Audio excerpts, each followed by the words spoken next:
a short play, a title of True Love Waits. Hi, I'm Christine. T for short. Do you want to join us? Ian, Joy, Lynn, and Nika were playing outside their house. Ian on the other side saw Tonton outside their house. Father, Father, I want bread. Brother, sister, I want coffee. Hi, you're new here, right? Yes, I'm Ian. I'm Tonton. Do you want to go with me? I can show you the whole place. Sure. Mom, I'm going out with my new friend. I'll be back soon. While they were walking, Ian saw his friends. Hi, here's Tonton, my new friend. I hope you can also be friends with him. Sure, come on, let's play. They ran and ran. Tonton was the one who had touched his new playmates until Tonton touched Tim's shoulder and yelled, "Kaya!"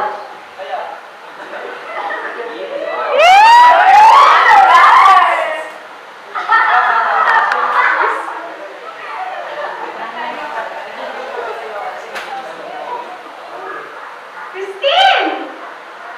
You're playing again with those filthy kids. Get inside.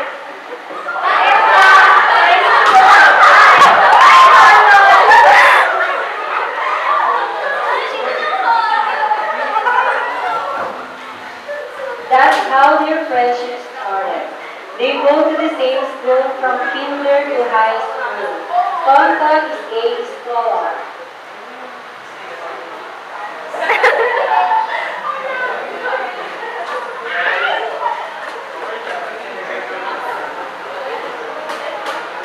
Huling-huli lang kamo.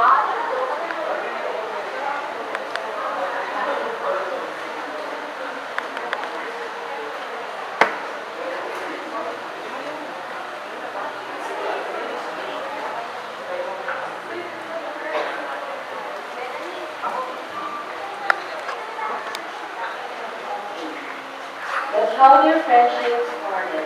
They go to the same school from kinder to high school. Tonton is a scholar. Okay, Dean, your partner is Nika. Christine, your partner would be Anthony. Yes. And last, Joy and Ian. The students should pass their thesis before the final exams. On the last week before the deadline, Team needed to spend more time with Tonton to finish their work because they spend much time together.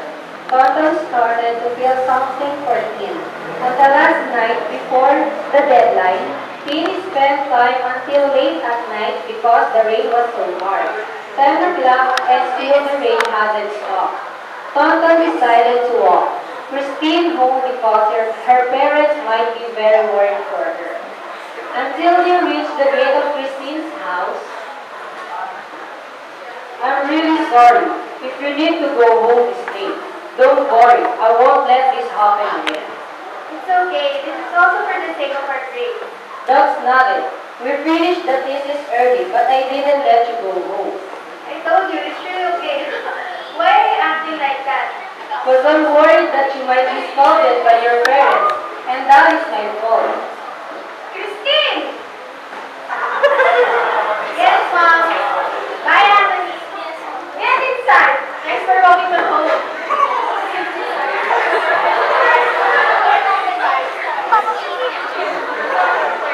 They met tomorrow morning at school, and they passed their thesis.